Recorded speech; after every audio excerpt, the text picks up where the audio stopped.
Good afternoon and welcome to another Cat Chat Live webinar. My name is Nancy Stevens and I serve as UK's Parent and Family Communications Manager.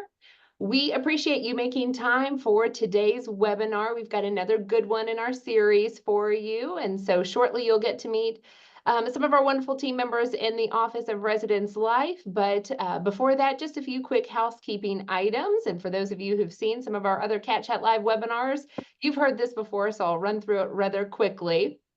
But as a reminder, in the Zoom webinar format, we can't see or hear you.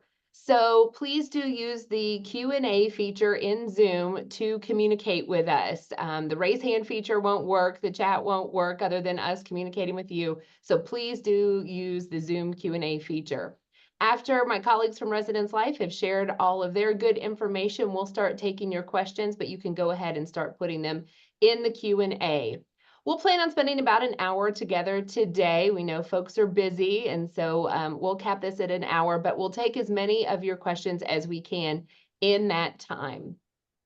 We are recording today's webinar, and so that will be sent out to all of the registrants in the next day or two, and the recording will be available in our Cat Chat family community. We have many more great Cat Chat Live webinars coming up in the next few days. You can get registered for all of those within the Cat Chat family community. But we've got another good one coming up on Wednesday that really transitions nicely from today's topic of life in the residence halls. And so I would really encourage you to sign up for the one on Wednesday as well. Moving ahead into next week, you'll have the opportunity to learn more about K-Week and opportunities for involvement on campus. There's one that's actually not listed on the screen, a recent addition with some of our colleagues in student excellence within the Office for Student Success, and that registration link is already in the Cat Chat family community. So we've got a few more great topics coming up as we get closer to the start of the fall semester and move in, and we hope you'll plan on joining us for those. As I mentioned, you can register for those in the Cat Chat family community. I hope you're taking advantage of all of the wonderful features there. Lots of good information being shared every day, more updates. I know you all are hungry for information, so we'll make sure that you know everything you need to know to support your Wildcat. So you can find all of that in the Cat Chat family community, and the link is there at the top of the slide. One of the things you'll find in there right now is the opportunity to register for Family Weekend. We're really excited about having everybody back on campus the weekend of September 20th through the 22nd. All of that good information is both within the Cat Chat family community and on the Family Weekend website. One note that I'll make today is that tickets to the UK versus Ohio University Bobcats football game just went on sale today for Family Weekend participants. You'll find links for that both on the Family Weekend website and in the Cat Chat family community. There's a link to a UK Athletics website that they set up just for Family Weekend participants to buy those discounted tickets. So if you have any questions about athletic tickets, our colleagues in the athletics ticket office are happy to assist. And if you have any questions about Family Weekend beyond the tickets, you can always email parents@uky.edu, and we're happy to help you out. So as I promised, I was trying to move through those rather quickly because I want to make time for my colleagues in Residence Life. They're going to share more with you about life in the residence halls. They're not going to be talking about move-in because we did another webinar about that already with our Director of Housing, and we'll make sure that we put the link to that recording in there in case you weren't able to join us. But once move-in happens, they have a whole year in our residence halls, and we want you to know about the wonderful things you can anticipate for your student with that experience. And so with that, I'll turn things over to my colleagues. I'll let them introduce themselves, but I so appreciate you being here with us today. Thanks, Nancy. And I'm Justin Blevins. I'm the Assistant Vice President for the Residential Experience here at the University of Kentucky, and I oversee the Office of Residence Life. I'll let my colleague introduce herself too. Hi, everyone. My name is Alex Duenzel. I am the resident director for Holmes Hall currently, and I started last year and I'm very excited for an awesome second year. And we're excited to have you on board too, Alex. So what we're going to talk about a little bit today, Nancy gave you a quick overview over, but we're going to look at the residential experience here at the University of Kentucky. And in particular, we're going to focus on the kind of support systems that we have in place for our residence halls and for our residential students. We'll talk a little bit about how to get involved too, and then maybe share some pro tips on how to navigate campus life and adjustment issues that your Wildcat may be experiencing. One of the things I like to talk about when I talk about the residential experience is what's the difference between UK housing and residence life? Well, we are kind of a bifurcated system, but we're all focused on students' well-being and their success and what their overall experience will be.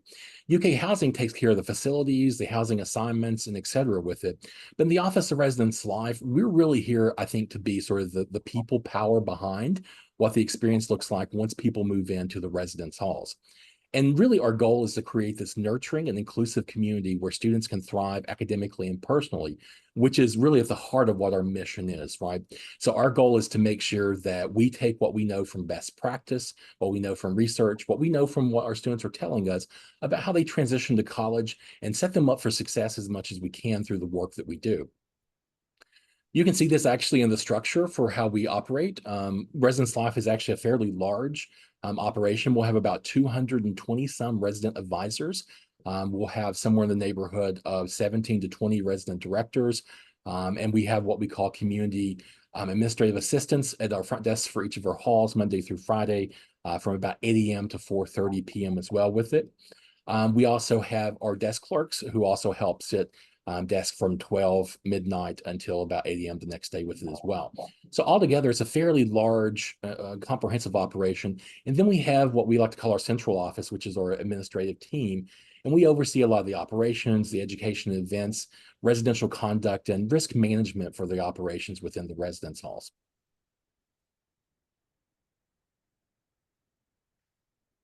As we sort of start to think about, again, that difference between living on campus and living off campus, I know that many of you have heard that living on campus is about the proximity to the resources and definitely that easy commute to class when you can roll out of bed 5 minutes before and get there, right? But more importantly, though, or at least from my perspective, more importantly with it, it's honestly about the people and it's about the community and our live-in staff. And we're going to talk a little bit more about those here in a second. I'm going to turn it over to my colleague, Alex, to do so with it. But what I would like to really kind of emphasize about that is we are trying to take people who have had experiences in the halls, who kind of know the lay of the land, they know the pathways to success, they know the resources that we have on campus, and they're there to help students navigate that. Maybe be quiet for just a second and turn it over to Alex as she tells you a little bit about some of those live-in support staff that we have. I'm just so excited for this. So our RAs are an awesome group of students. And the best part of it is your student after their first year can apply to also be a part of our team in the future. And it's just so cool. So each RA has roughly 30 to 50, depending on your building size, residents. So your student will be in a hall group, so to speak, and they will have one resident advisor. And these RAs, they're there for them pretty much all the time. They can text them and ask them questions. The RAs will have group me's set up for your residents. So everybody will be included and they can reach out via group me. They can see them in the hall and ask questions. They're very present, they're very visible, and they're always open. So if they're having any forms of issues, say roommate, maybe a little roommate disagreement, that's okay. We have RAs that can absolutely help to navigate that. And they also do really great activities throughout the course of the year too. We have community living activities, AKA CLAs. They will hear CLAs all the time. And that's where their RAs will give them a bunch of really relevant information to living in the hall, living on campus as residents. And it's a great opportunity for them to get to meet other people who live on the same floor, a few doors down or right next door to them. And we put on all these really great activities as the year goes on. We have building-wide ones. And we also like to take into account what our students are really looking for. So survey says students really want to learn how to cook. Well, that's awesome. Holmes Hall specific, we do really great events with Holmes Hall Master Chef where students get a chance to compete for the title of like best chef group in the hall per year. And they're learning those cooking skills and they're getting skills that they're desiring. Or if we see that they're struggling maybe a little bit academically because it's just a really stressful time of the year and it's like a common thread that everybody's anxious, we might be trying to put on some events for some well-being tips and tricks. So they're just a really great group of individuals. They're the best. And then we have the RDs. I am an RD, as I said earlier. Those are your resident directors. There's about one RD to a hall, and we're there for all overseeing your residents. We want to make sure they're okay. So if the RAs get something, say with a roommate disagreement, and you've worked really hard with the RA, the residents have, and you've tried to come to this agreement, maybe we just didn't get quite there. That's okay too, because that's when the RDs will step in. We will look over what we can do. And we also have these things called CATS up surveys, and that's where the RDs are like really super involved, as are the RAs, but these tie in together. So your resident will get 4 surveys throughout the course of the year, 2 a semester. We want 100% participation, so we try so hard to like push through. Please fill out your CATS up surveys. And these ask a lot of different questions: academic well-being, personal well-being, everything you probably could possibly imagine. They've got all the questions. And then we take into account, we get the answers. If they're struggling in a certain area, the RDs might reach out depending on what's going on. If we see they're struggling, we absolutely will be reaching out. We'll be setting up a meeting, getting them resources that they need. But the RAs are going to meet with your resident regardless. They fill out that survey and they have a really cool one-on-one with their RA. And the RA asks them some questions. This year, we're setting up SMART goals, so that way they can be working towards a goal. And the next time they meet at their next CATS up survey, the RA can see, how are you doing? How's that goal going? What's new? What new goal can we set? So it's just a really awesome opportunity. But we are also respondents to big situations that happen. I say big situations that happen, any situation that really may come up. So there's somebody on call 24/7. There's always access to an RD or an RA in whatever building you may be in. And as far as I saw, there was a question. I'm going to answer this because this is Holmes Hall specific. There is a kitchen on every floor of Holmes, but our floors start on like second. So like the first floor is just a lobby area that takes you up to the second area. That's the big lobby. And then 2nd through 7th, kitchen on every floor. And thanks for that, Alex. And so at the heart of what we're trying to accomplish is really, again, like I said, trying to take what we know to be the best practice in supporting students living on campus and kind of operationalizing that in a fun way for people. And so Alex really painted a very beautiful picture, I think, about, the heart and passion that our staff bring to really trying to make it a very positive experience for students on campus. The Wildcat Way is what we call our curricular approach to it. And for those of you who are familiar with anything through K-12 or any kind of curricular kind of thinking with it, it's basically thinking about sequencing things throughout the year to make the most sense and make sure they're meaningful in support of our students and what's happening with it. And within that, we really have 3 really large goals. One of which is this holistic well-being for our students. In other words, it's this focus on how people are doing, not just, psychologically, but physiologically, in terms of their interpersonal kind of social kind of dynamics, how they're feeling about academics and et cetera with it. So basically that holistic kind of well-being with it. We'll team up with POWER, which is an educational unit within Student Success that's actually going to be coming and bringing several of these kind of tips, tricks, techniques, workshops into the residence halls to actually engage with students. One of the really cool things that we're doing this year too is we're actually dividing our RA staff into specializations called impact teams. One of those impact teams will actually be focused on well-being. And so it's the idea that, as we know, that students, when they transition to college, for example, may struggle with, just basic routines like when to go to bed and when to wake up, because they're used to having that kind of structure, right? They may be skipping meals and not focusing on nutrition. And they may be forgetting about things like taking those mental breaks and de-stressing and kind of working through that. So we want to provide some practical tips and structure for that as they're kind of working through it. So well-being is definitely one of the major kind of pillars of what we focus on within the Office of Residence Life. One of the other things that we focused on is kind of living in community and a sense of belonging and identity with it. And I think it's one of the most powerful things about education is just getting to learn about how other people see the world, experience the world, and it kind of broadens your kind of horizons with that.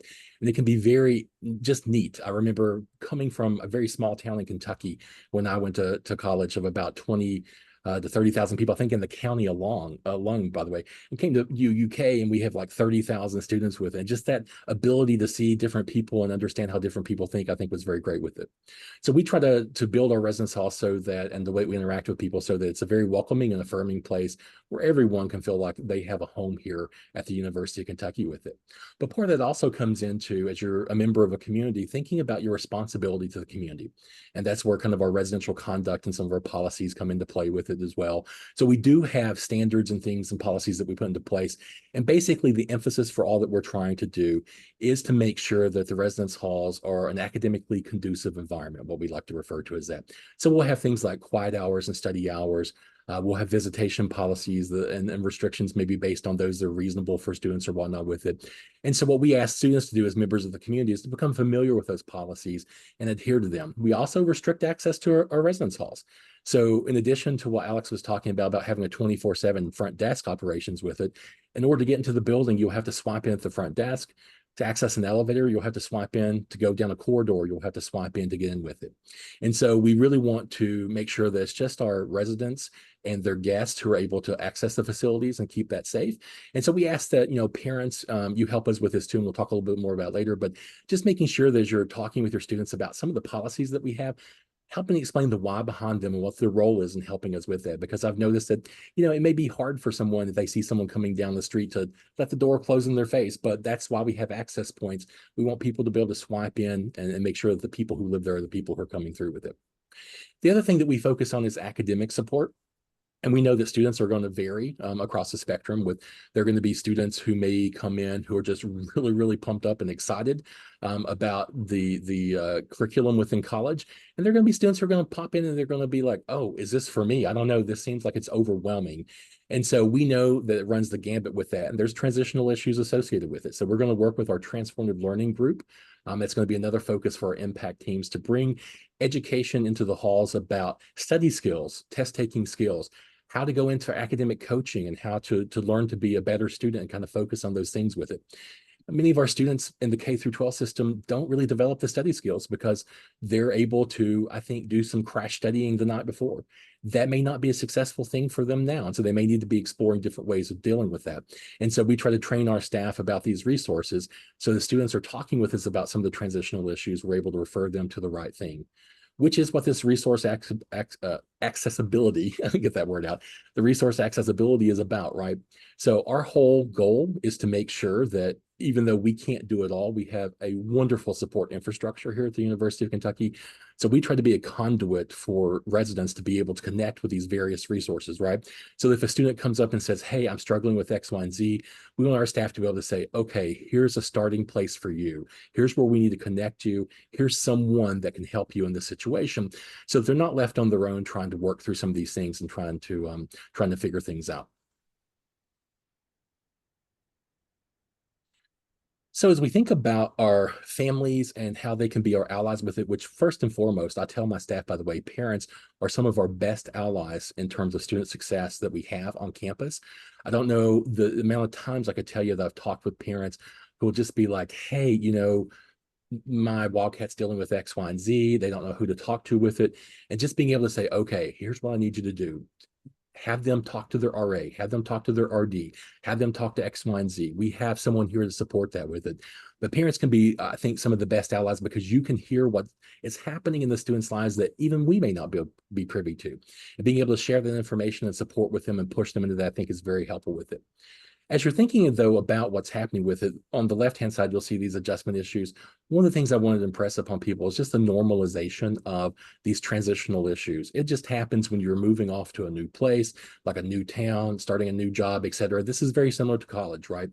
So we know that some people may deal with homesickness. We know that some people may have concerns about grades, may deal with roommate conflicts and things with this. These things are normal during this time period for what's happening with it. And we're building our team up and training our team to be able to kind of help through these kind of things with it. So when your Wildcat's calling you and saying, I just don't know if this is the place for me, tell them, give it a chance. Let's talk about what you can do, how you can get involved, ways in which you can explore it before you change your mind. I remember once a few years ago doing a focus group with students. And there were, in this focus group we're doing, it's in the same residence hall. there were a group of guys and a group of girls who I was meeting with. And one person said to me that within the first few weeks, she had decided that she was not going to return to UK after the fall term. And I was like devastated to hear it, but it was her story and I was listening to her, right? Then she talked about the sense that she just felt isolated, like she didn't know anyone, she didn't know what was going on. Then the guy across the table said, "That's not been my experience at all. Like we are enjoying each other. We live on the same floor. We're going down the hall to play ping pong." And she goes, "Wait a second, we have a ping pong table?" And he goes, "Yeah, we have a ping pong table on the third floor of our hall." And they're like, "Have you been up there yet to check it out?" She's like, "No, I just kind of go to my room with it." So that's something to think about as parents, to encouraging people to kind of get out of their shell a little bit, not stay behind those doors and maybe make those connections. I'll say, by the way, she didn't end up leaving the University of Kentucky because she was able to make those connections with folks and kind of work through that. But that's just something to share with you, that sometimes maybe the skills or maybe the behaviors or maybe what students are doing isn't maybe the best for them. And I've heard that come up in conversation a bit too, where students would say they'll put their earbuds on just to avoid conversations with people. Challenge them not to do that. Take the earbuds off, go hang out with people, talk with people, go to the events on campus and work for that. And basically that positive path forward, that's what we're always looking for, right? And that's actually part of the CATSUP. The UP in CATSUP actually stands for Unique Plan. So basically we're trying to listen to our students, what their experiences are, what they're going through, and trying to connect them with the right resources and look for that positive step forward to get them to where they need to be successful with it, right? So help us with the promoting the campus resource utilization, help us as they're dealing with these transitional issues to say, hey, let's go talk to someone. I encourage you to do X, Y, and Z with it. The other thing I'll say too is just trying to stay informed. Our Wildcat Living website will have a lot of information on it about opening and closing dates and some of the communications coming out with it. So just make sure that you can monitor that and look forward to it. Also down at the bottom, the focus on safety. I know that Nancy has told me that you're going to be having UKPD and maybe some emergency management folks talking about campus safety and things with it. But one of the things I like to make parents aware of is that you can go into our UK alert system and actually sign up for the notifications too. And what's important about that is if we're having severe weather, say a tornado or whatever is happening with it, you'll actually get the same alerts that your students are actually receiving at the same time too, which I think helps you kind of be dialed into what's happening on campus. And that's something that we'll actually be going over with students too, is like, where are your severe weather shelters? What do you do in the event of a fire and how do you evacuate with it? So if you don't mind, check in with your students too and just ask those conversations like, your RA should have gone over this with you. Do you know where these things are at and how you can work through that, right? The other thing that I've noticed too is there can sometimes be a reluctance from students to really kind of engage in and explore problems. So by that, I mean, they may be telling you things like, yeah, I'm not enjoying X, Y, and Z, or maybe my roommate and I had a beef about this, right, with it. So encourage them by asking questions like, hey, have you had a chance to talk to your RA about this? Have you gone to your RD about it? And trying to encourage them to seek those resources, that help seeking behaviors, what we call it, because we really want students to kind of develop those kind of communication skills and do that for it. I know that the urge is to just solve their problems and pick up the phone and work through those things. And I get that 100% with it, but trying to encourage them and nudge them, I think, for help seeking behaviors is something that can be really, really good for them in the long run with it, right? And we're always here to kind of help support them. And I'm going to turn it over to Alex again for this slide to talk about a little bit about what's going to happen after move-in for students. Yes, yay. Okay, so tons of things. It might seem really overwhelming, but it's super fun and it's a really great chance, like Justin was just saying, to build that community with other people on your floor, get out of the comfort zone maybe a little bit, because these are huge adjustments. And we completely understand that. So we want to help as best as we can. So they'll have their first floor meeting Wednesday, August 17th. Justin and I were just talking. I think it's 7 p.m. We will make sure that they know and we will get everybody all involved. And so don't worry about it. Oh, we probably do mean August 21st. I think we did put that date down wrong here. Well, the idea though, Alex, is that Kenyatta has staged it with our K group so that the meeting is going to be a handoff. So this is going to be built in. It's going to be after the move-in hours so that people can get settled for a little bit with it. But then they're going to go to this meeting with their RAs. And then from that meeting, they're going to go to their first K-week event. So it's going to be all sequenced for them and we'll walk them through that process. Yay. Perfect. Sorry, everybody. We've been doing RD training. We're getting prepped to be ready for you all. And so my brain might be a little bit fried. I'm just kidding. But roommate agreements, oh, super exciting. These are where they're going to talk with their roommates and they're going to figure out how they want to be good roommates to each other, what their living styles are, because obviously lots of different people live different ways, and that's completely okay. We just need to figure out how to like coexist happily and peacefully throughout the school year and get to learn and grow together. But we want 100% participation rate. So please also encourage your students, be like, oh, be ready to fill out that roommate agreement. And we have really fun ways to do it this year too. They had kind of like a Mad Lib that will be available where they'll use certain keywords of like, my ideal roommate does blank or is blank. And so they'll have a chance to fill that out before they get into the actual contract agreement. And then they sign off on it, and their RA will go over it, and they'll also sign and make sure everybody's all read and everything's all good. So that's a really great living with their roommates moment. Residence Hall welcome events. We've got tons of things. I know there's going to be another webinar on K-Week is what they were talking about. So you will get all that information on the K-Week one. However, K-Week has tons of things that they can participate in and be a part of. And then we also have this really awesome app called BB Involved.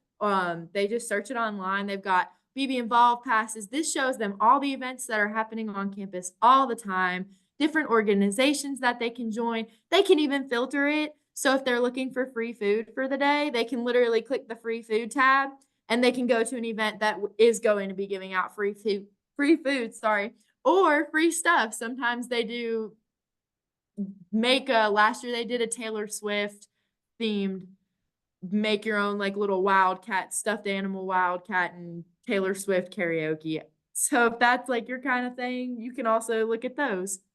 And then those CATS ups are what I was just talking about earlier with like the collab between the RAs, RDs, and the residents.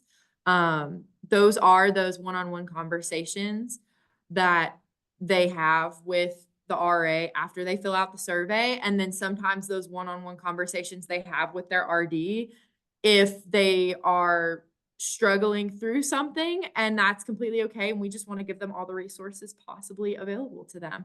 So CATS ups are really super important as well. The app, actually, I think if you just Google BB Involved, because I don't think that there's like a specific app for it unless there's like a link through another one.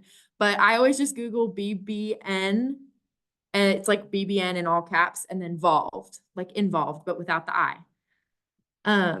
So yeah, those are some really fun things. And like I was talking about, we've got a bunch of different events too throughout the course of the year.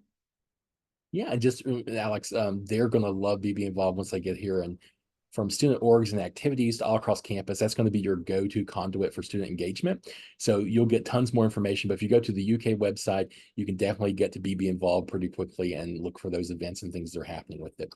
Some other ways to get involved too, we just want to highlight a few quick things to you, is what we call community advisory boards. For those of you in the past that knew things like what we call hall councils and et cetera, we're moving it to kind of a area-based community advisory board now to look at students who can help us and advise us on like what the programmatic needs for the area may be, and also help us create fun things like fall festivals or programs that we can repeat year over year and kind of get engaged with. The other thing too, for the parents who are looking ahead with it, we'll start our selection process for resident advisors for not this fall, but the next in October. So that's when we're going to actually start accepting applications for RA. So if you have a Wildcat that's just a great leader and you think that this is an opportunity that they can really, really rock this job out, then tell them to be looking for it in the residence halls, talking with their RA, because you know we're going to be posting these jobs on the UK job sites for students come October with it as well. The other thing is that we're also, you heard us talk about desk clerks earlier who help us by working at the front desk of the residence halls. So if they're looking for a place where they can actually work where they live with it, then this is another way in which they can get involved, and that will take you the QR link, I think, to the application for that as well. And I know we're getting ready to turn it over to Q&A here in a second, but I just wanted you to have our contact information should you need to get up with us. Our number is 859-257-4784.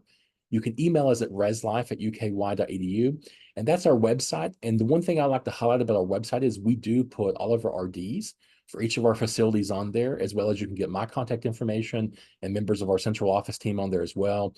So that if something does pop up during the year or you need to get up with us, just go to our website. You can work through that and it'll connect you with the right people. And I think, Nancy, that may be it for us. Yeah. That was great information, and we do have some questions that are coming in and hope we'll see more added in the next few minutes. But the first one gets to some of the safety things that you were mentioning, and we do have that additional Cat Chat Live webinar with UK Police coming up on August 14th, but this is specific residence hall safety. So the question is, in case of fire, do residence hall windows open for use of a fire ladder? So basically, there are some hall windows that do open and some do not. Now, what you're kind of getting to is for the evacuation points with it. All of our facilities are going to have multiple evacuation points. And when you get into your residence hall, similar to what you've seen probably in a hotel, is you're going to see an actual posting within the hall of the door that's going to show you where to go to your evacuation route at. So hopefully there wouldn't be a need for using the window for that. If there is a need for that, that's where the firemen come into play, and they're going to be here. And typically the response for our first responders on the campus, they're here within 5 to 7 minutes from an incident going down with that too with it. So just want to reassure folks with that. But in terms of the windows with it, that's more for the fire kind of evacuation if necessary with it, and they'll take care of that. But we have routes that you'll see when you move in for each of our facilities based on where the room is located to get out of the building safely. Justin, your reference to the fire response time reminds me of a story from orientation a few years back. Mhm.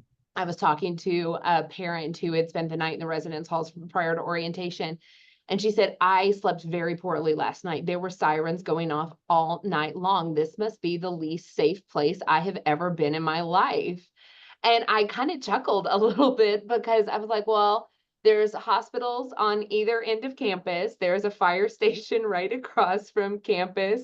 And really, if you count the one on Woodland, there's 2 on either side of campus. I was like, so it's not that you're in the least safe place ever. You're probably in the most safe place ever. We can cover any emergency that may happen. And I promise that after a while, you don't hear the sirens at all. But yeah, good points to how quickly we can get response on campus in the event of an emergency. Absolutely. And Nancy, you know, the UK healthcare with the emergency room and things, there's one of the most, if not, it's in the top 3, if not the most transferred in ER, I think. So it's just a hop in place in terms of being near UK hospital and things. But so you're right. The majority of those sirens are going to be related to the hospitals and things around campus. You're correct. Yeah. Right. Yeah. Serving not only the campus community, but all of Central and Eastern Kentucky. Exactly right. No. Yeah.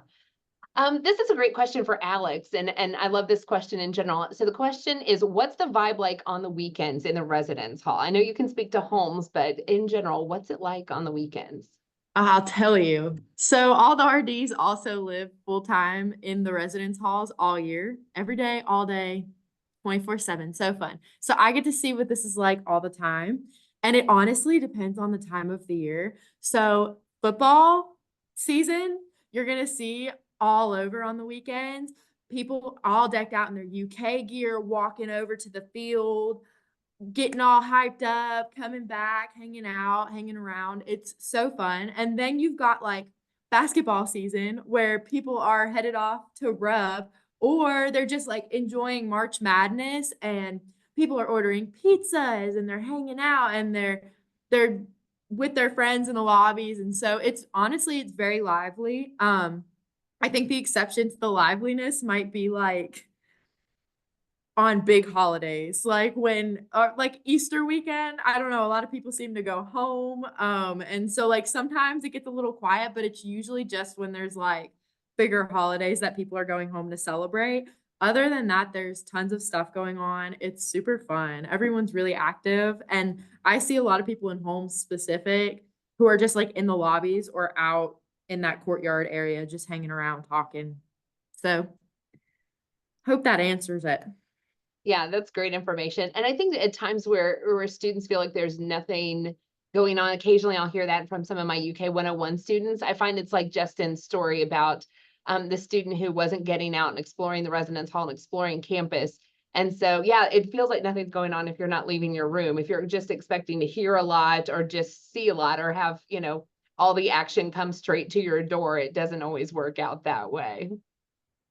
But there's a good balance, I will say. So if you do need that time on the weekend to recharge, if you do hang out like in your room or just like in the kitchen area or something, those will be a little bit more peaceful and like you can just really take that time back to yourself. So whatever you're looking for, they have the option. Yeah. So what do the students do for the few days they are there between move-in and the start of K-week and the floor meetings that you mentioned on the 21st? Yeah, and so there's a variety of different things that are going on. One, there will be some events that'll be happening on campus, but most of our students who are coming earlier before K-week kicks off, they're typically involved with an LLP or there's something going on academically with them as well. So there's going to be a host of different kind of orientation sessions and things are going to be occurring. And so that time period actually moves pretty quickly though, with it. So if someone's having to come in a little bit earlier or whatever with it, there are going to be other people who are going to be there with it. They're going to be people they can hang out with and find connections with. And if they're looking for some things to explore and do on campus, just tell them to connect with their RA and they can help them out. Otherwise, just follow the orientation guidelines and things that people are providing to you. Alex, before I dismiss this question in the Q&A, I wanted you to see, it says, my son's in Holmes Hall, knowing Alex is the RD, I feel 100% better, love her energy. I love it so much. Thank you so much. That made my whole day. I appreciate that. I love what I do. I love these students. They're so cool. So I'm so excited to have your child, your student, sorry, not child, they're not children, your student in my building. Right. And it's hard for the families not to talk about their children because we see them as students, but we know that they're always your children, but they're our students and we love them. So we've got a couple of questions about the facility, and know we covered some of this with housing last week or 2 weeks ago, but we'll address these here too. So there's a question, I know each dorm room has a fridge provided. Can students have a mini fridge in their personal room? If it is approved by the DRC. So they have their fridge, but if your student needs their own fridge for personal reasons, whatever that may be, if you will contact the Disability Resource Center and let them know what's up, they can get you all squared away so you can get the approval and then you're good to go. Yep, so only with the permission of the Disability Resource Center. I believe that on the housing webinar, they said that like the really small fridges, like for skincare products or things like that, were okay, but nothing bigger than that. That's correct. Yes. So I did put the link in the chat to the hall opening and closing dates. So that addresses the question about what's the last day students can be in the residence halls before winter break. Do you want to talk a little bit? I know this is getting ahead of ourselves, but talk a little bit about how it looks at the end of finals as students are transitioning back home for winter break, kind of how you balance, those who are done with finals and those who are still studying and getting them moved on to break. Yeah, that's definitely a stressful time for them. And so we do our best to provide them with whatever they need. I know Holmes last year, we did grab and go food every single day of finals week. So if you were like one of the few people who had the very last day final, we were still providing like breakfast foods that they could grab and go or just really fun snacks throughout the day. I bought insomnia cookies for the building at one point. And so we do try to like keep their energy up as best as possible as far as that aspect goes. But I think too, I try to really highly encourage and like I tell my RAs to also be encouraging them to be maybe mentally a few weeks before they're in the thick of finals, like what do I need to be bringing home for break? Because some people like to bring a lot more home for break and other people are like, I'll see it in like a month. It'll be, or like 3 weeks, it'll be okay. And if you're an overpacker like me, because I know that I'm somebody who would be like, I need like half of this room right now to go back to my place. Just if you can like start prepping beforehand and then like you all as guardians, maybe like encouraging them, hey, Thanksgiving break, maybe you bring a few things home with you so that way you don't have to haul it all out when you're leaving for finals. That's also really super helpful.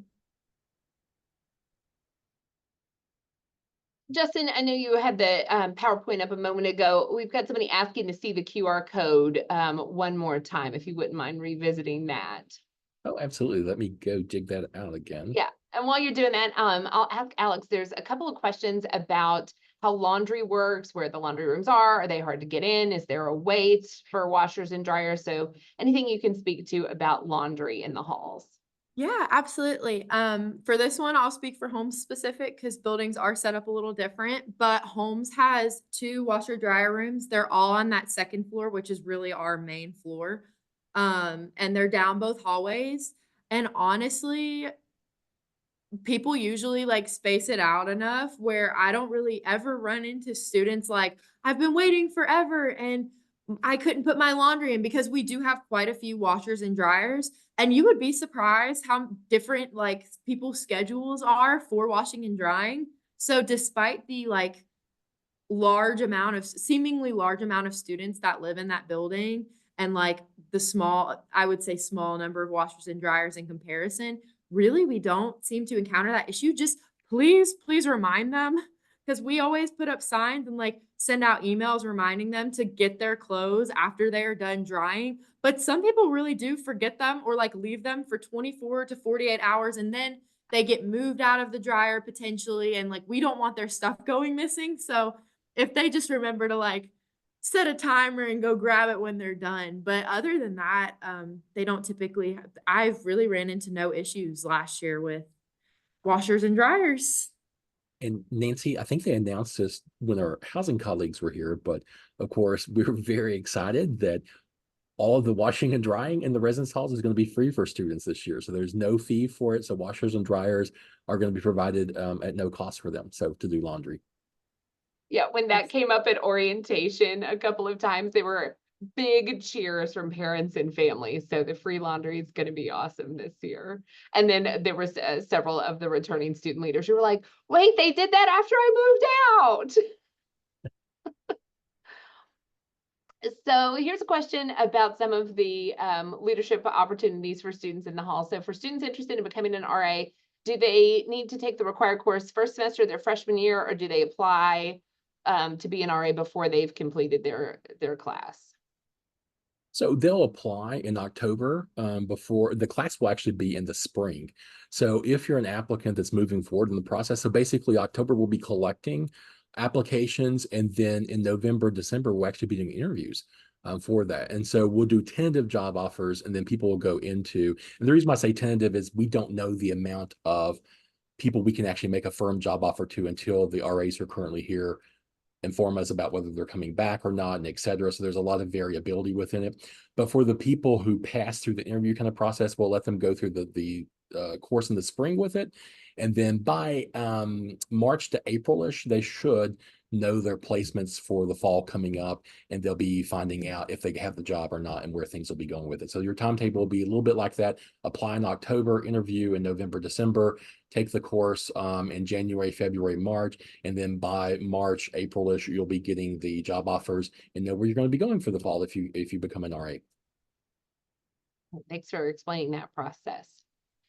This is another great question for Alex. I love that you talked about the Holmes Master Chef and some of the cooking that you're teaching in the halls. I love that so much.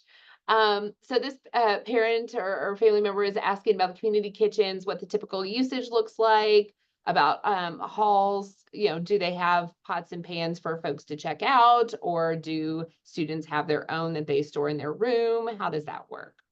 Yeah, so this is a great question. So we actually do have pots and pans that they can check out at the front desk. However, it is not always guaranteed that it would be available. So if your resident and like their roommates want to kind of like, okay, like I'm gonna get a couple things, that's completely okay. Or they can come and wait and ask, and we can give them an answer for checkouts.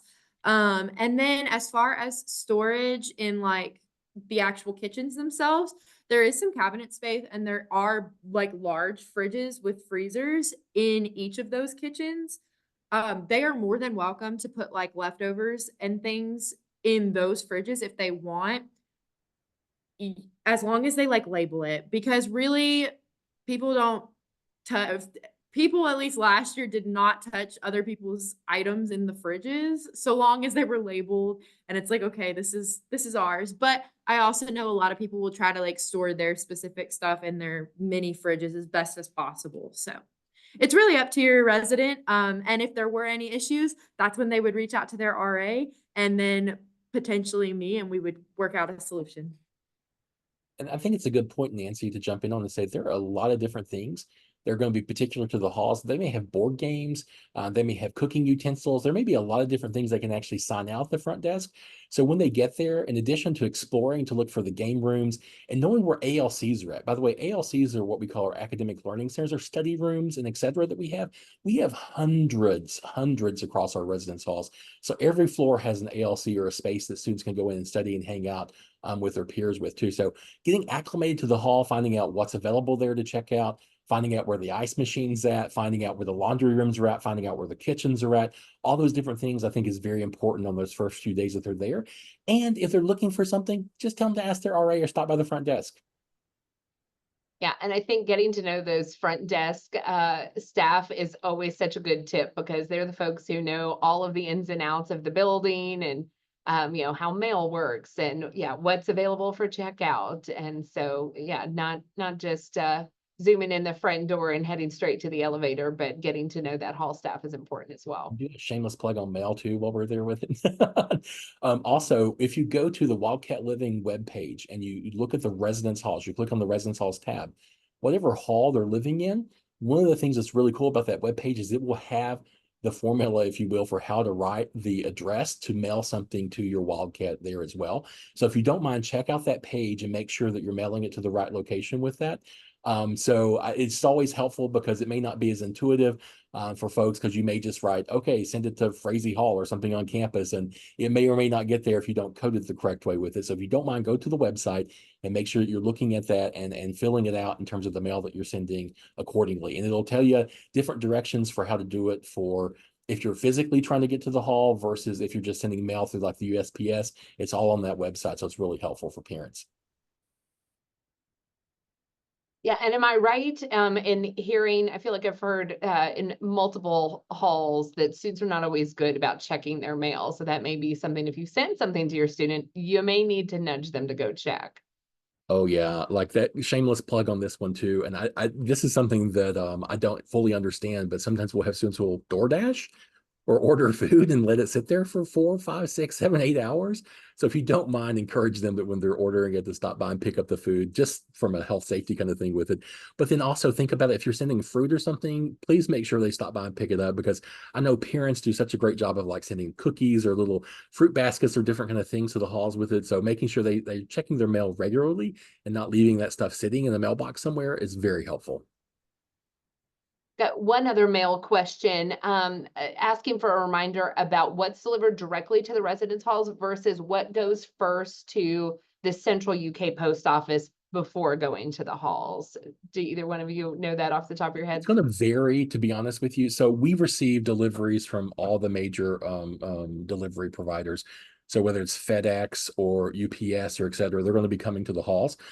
There are some affiliations with Amazon to ship some of the things through our USPS post office here on campus. So that's why it varies a little bit. And then sometimes Amazon ships directly to the halls with it. So we'll have it set up to receive in both ways. We typically will receive mail in the afternoons from our campus post office, and it's only Monday through Friday too. So keep in mind that on the weekends they're not bringing mail through. So it's Monday through Friday they'll be bringing the mail through.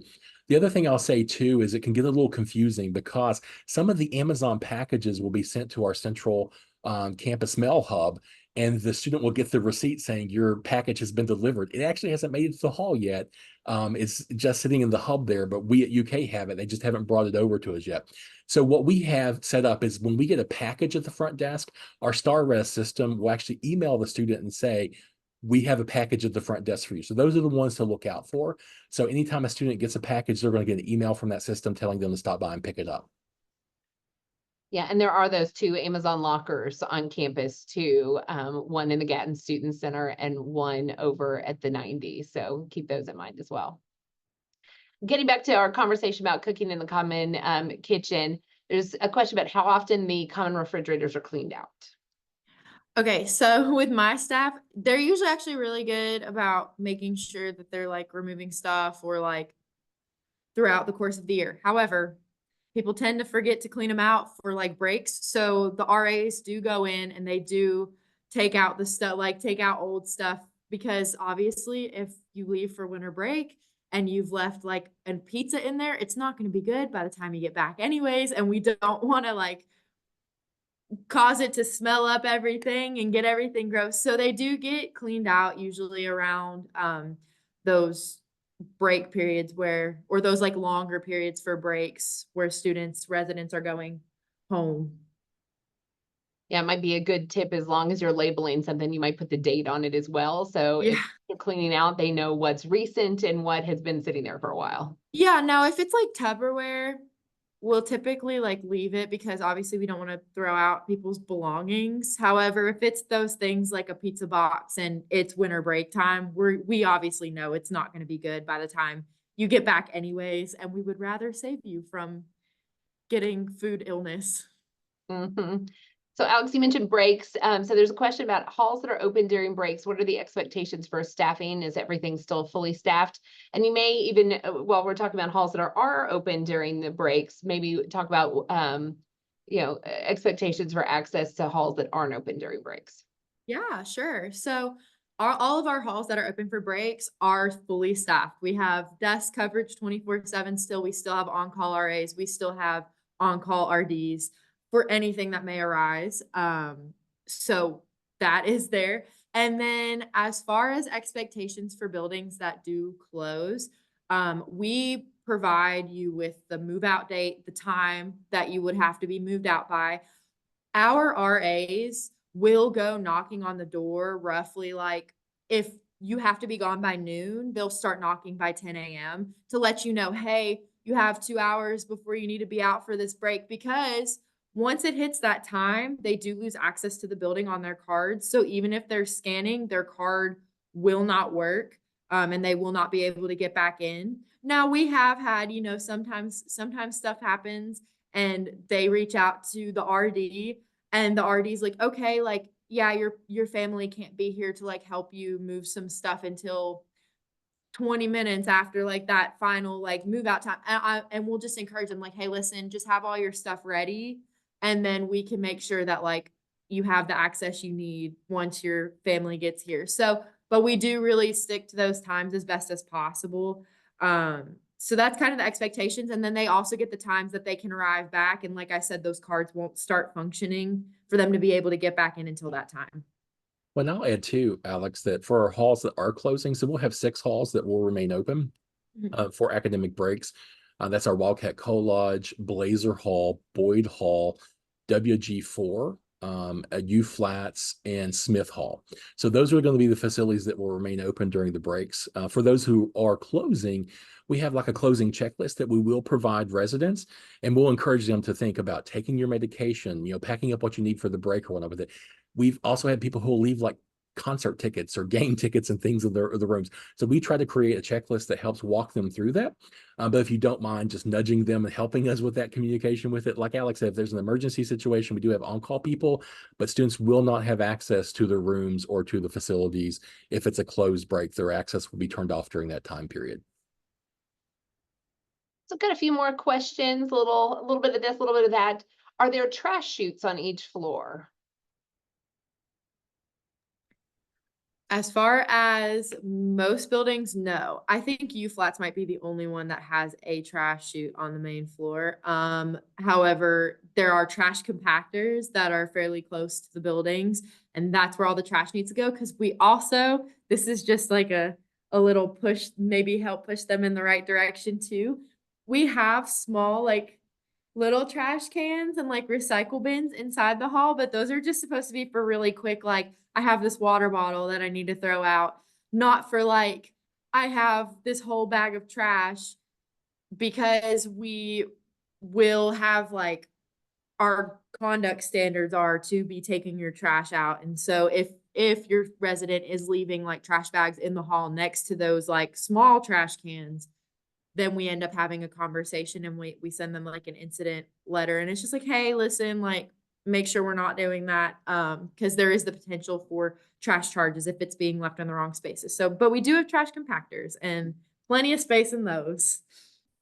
That sounds like my kids sometimes who like to pull the trash and then leave it by the door. And I'm like, Just a few extra steps away was the actual trash bin. I appreciate that they were trying to be fast and efficient, but it wasn't how the thing should have happened. Um, so we've got a question about that relates to the new mobile IDs. I know UK is shifting almost entirely to mobile IDs. If their phone dies while they're out, how do they have access to the building or their room? Yeah, perfect. And so one, I think the mobile IDs are very convenient, just FYI, so loving it. And I think that for the most part, it shouldn't be an issue with it. But however, again, 24/7 desk. So if for some reason their mobile ID goes defunct or there's an issue with it, we can issue a temporary ID card to get them into the room or help them get access to it. So using that front desk will be the way to go if that's happening with it. And I'm assuming that just means that the phone isn't dead, that you just need to charge it, right? If there is the need for help for transitioning it to from a tech support standpoint to a new phone, like if you lose a phone or something happens with it, just again connect with the RA or the front desk and we'll get them the instructions for how to handle that as well. Will students receive emails from their RAs with more information as the school year is getting started? And what's the timeline for that? Yes, actually, most of the RAs typically use GroupMe, which they will make sure all of the residents are included in that. So it's a little bit easier access, I know nowadays, because a lot of people just use text over email. So they will get information. Like I said, we have those community living activities, which really highlight like big things that are going on campus or like really big information they need to know, anything they need to know about move out, like all of those pieces of information come through. It just depends on like the part of the year in which they get that information. And then if they have any questions, like I said, they are more than like free to email or GroupMe message their RAs at any point in time. And they will get back to them usually within like the next 24 hours is the expectation. And if they don't hear back from them, then you can tell them to like either talk to the CAA at the desk or to talk to the RD. And it's like, hey, listen, like, by the way, because we want to know, we want to make sure our RAs are taking care of your residents in a timely manner. Well, and I'll add to it, Alex, that Kenyatta is doing a phenomenal job with the Wildcat Way. So that each month there's a specific newsletter that she'll push out to RAs with information relevant for the month for each of our residents that they're asked to share out. And also each Wednesday, we're calling those Wildcat Wednesdays now this year coming up with it. But we work with our student orgs and activities partners and identify the top 5 or 10 coolest events that are happening for the upcoming week. And we ask our RAs also to share those out on their GroupMes as well. So they should be getting pretty frequent interaction, if not weekly, then bi-weekly from their RAs in terms of what's going on campus with that too. So we got some strategies in place for it. Our next question is asking about students parking in front of the residence halls to move their luggage into vehicles at breaks versus hauling to K-Lot. I can always tell when students are moving out because yes, you do start to see those cars in front of the halls. Anything you would add to that? So what I would say though is that during actual periods for that, during the breaks and during that, our campus housing partners, our facilities will notify parking that this is the period in which the halls will be closing and there will be people coming and going to do some unloading kind of things with it. So there will be more information as they get closer. They can check with their hall staff with it, but we try to let parking know and give them a heads up when one of these big periods is coming upon us and we know that students are going to be needing that kind of resource. All right, our next question is about rooming in a solo person bedroom. Are there interior locks for the room? And if not, can they be installed? Yeah, so our door, sorry. So like if you go inside, actually this might look a little bit different depending on the layout, but every single door, your main door to your bedroom takes your actual like card. I point to my phone because a lot of them have it on they will have it on their phone, but they'll just tap their phone to get into their room and only the people who live in that room have access to that door. We have MasterCards on hand in case of emergency, but those are only accessible through like our official staff and they would only be used in case of emergency and typically used by like UKPD if there was an emergency. But anyways, and then like if you've got like say if you're living in a single-sided space with somebody else like on the other side and you're in 2 separate rooms, those doors do have like locks as well with keys. You get a fun little key to hang on to as well. So there's like 2 sets of locks for those types of rooms. I don't know if Justin had anything. Yeah, it varies a little bit depending on which facility you're in, but by and large, you're right. If you have a bedroom with a door that closes, like one of those in our two-person suites, for example, those are lockable with it. If you're in a different layout, like you're dealing with a four-person kind of suite or whatever with a Jack and Jill bathroom, like you don't have a partition that'll separate your bed from the other person necessarily, so there's no lockable space for that. So it'll vary a little bit, but if you are in a room that has a bedroom door to your bedroom space, and those are definitely lockable for those layouts. Got a question about visitation and what are the rules with guests? This person says, I know my student's roommate is already talking about having her boyfriend over on the weekends. What if this becomes an issue and my student can't get sleep or feels uncomfortable in her room? Yeah, so I was going to say, I'll let Justin touch on this some too. I'll say from the aspect of comfortability, we have those roommate agreements in place. They very much touch on like every aspect, and one of those being visitation. And they both sit down and they fill out like a schedule of, do we want guests? Like, are we allowing them at certain points of time in the day? And once they fill out that agreement and they've signed off on it, if there becomes an issue where that agreement's being broken, they will notify their RA, who will in turn notify the RD, and we will look at like revisiting, either like needing to revisit the roommate agreement, or if, we revisit the roommate agreement and things are not working out, then we could potentially look at like a room swap if things are not getting any better.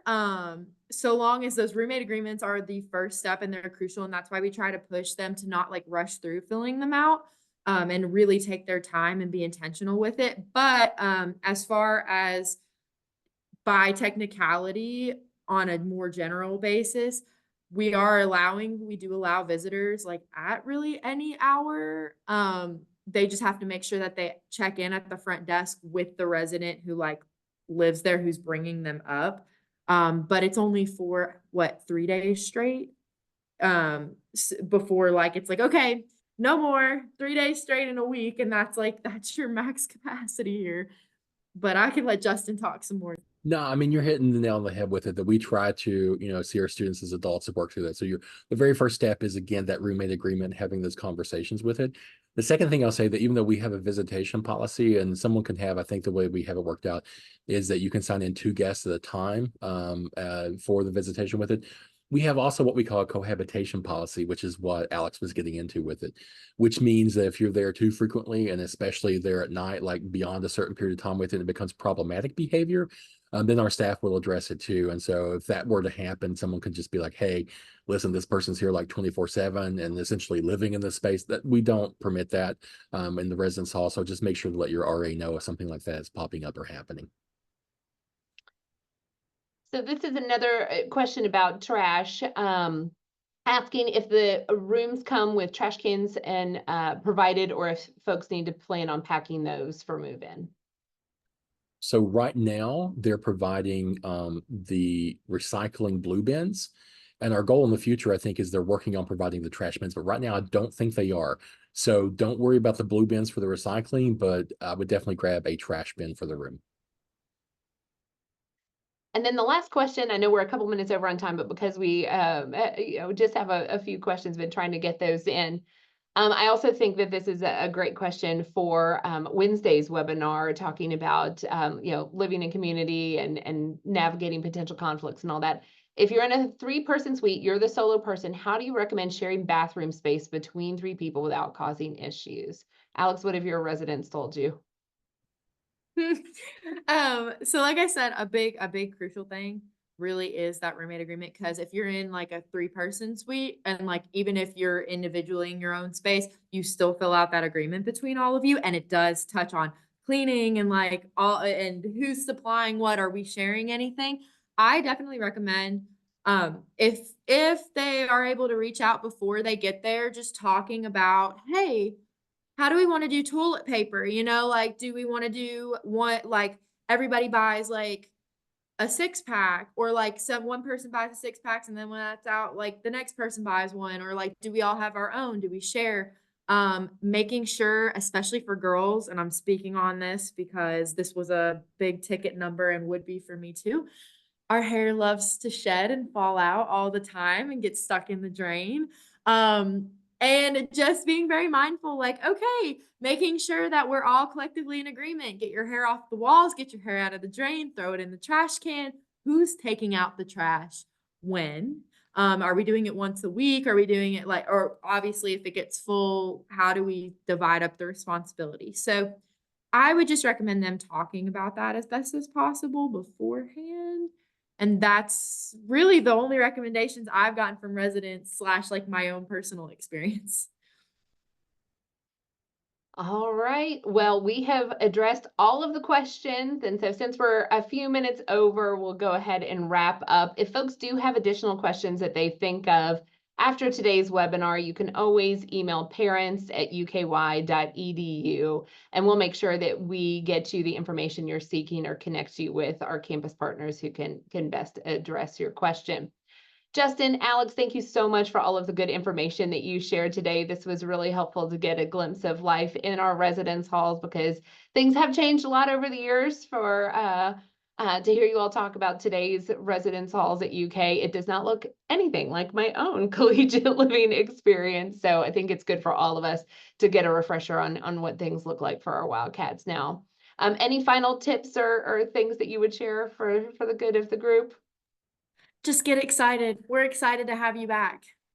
That's 100% right. Like this is the best time of the year. I know with all the training, all the things going on, it can feel exhausting, but we're so excited to see the Wildcats come back, and there's just an energy that's going to be here. So it's a very, very positive, great time. But if you need us, we're here for you. Just let us know.